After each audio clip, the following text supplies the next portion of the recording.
Stories that matter, and we all have a story to tell, I'm sure.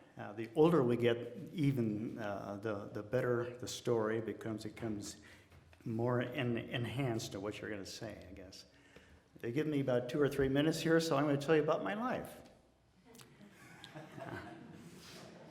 Most of you know me as Randy. My real name is Ransom Bliss Woods III, and I was named after 2 Bible Belt circuit riders, preachers in the northern Texas back in the 1880s. So I really known the Lord all my life more than anything else. My dad was a Baptist preacher, and he was in the Army Air Corps, and he was in the Air Force for 30 years. As a preacher kid, I was always told to mind my P's and Q's, and at that time you were supposed to be seen and not heard of. So that's probably what I did. But even as I was seen, so I had some guidance that I learned a little bit from my parents, and by college I was one of the few students who would attend church while my parents were stationed about 6,000 miles away from me. So you remember that, and you went to college, and did I go to church or not? Well, I was one of those who did. I loved the stories in the Bible more than anything else, I guess, so I enjoyed that. After college, I became an officer in the United States Air Force for 20 years. And I reminisced about the time I was in Vietnam more than anything else, and being shot down or being shot at almost every night in my gunship aircraft while we were patrolling up and down the Ho Chi Minh Trail. And I really began to think and pray and consider what would happen to me if I didn't make it home.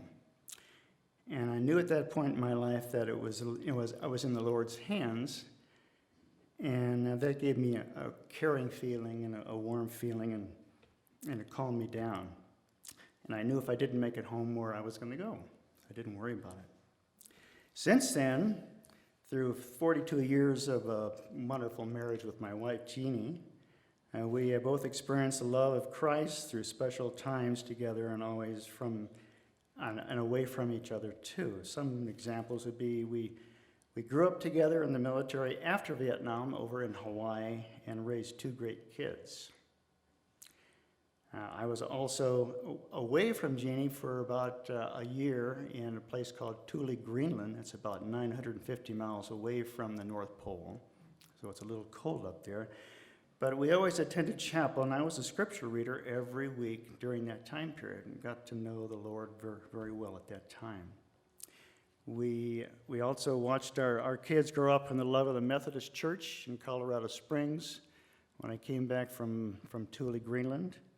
And finally, both of our kids were married here in the chapel about between 15 and 18 years ago. So I know the chapel well, thoroughly enjoyed it being here. We arrived here full-time. I've been here for 50 years, but I've arrived here as a family from the military 19 years ago. And we searched for a church, just like everybody else has, and it became obvious that the Snowmass Chapel was where we wanted to be. And it was warm and friendly, and they had Bible study evenings, and the love of Christ seemed to be there in the chapel.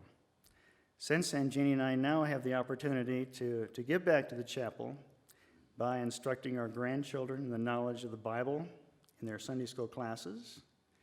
And as well, I assist the chapel in the National Advisory Board. And finally, a little bit after church, for those who come here, they like to walk in the mountains and things like that. I'm one of those hikers that speed up the mountain and get on top. I like to be on top there because I love the serenity, the beauty, and the conversing, as well as the listening to the Lord in the mountains, and I love doing that. And He knows I'm here, and when the time comes to call me to His home, I'll be very happy to be with Him. Thank you.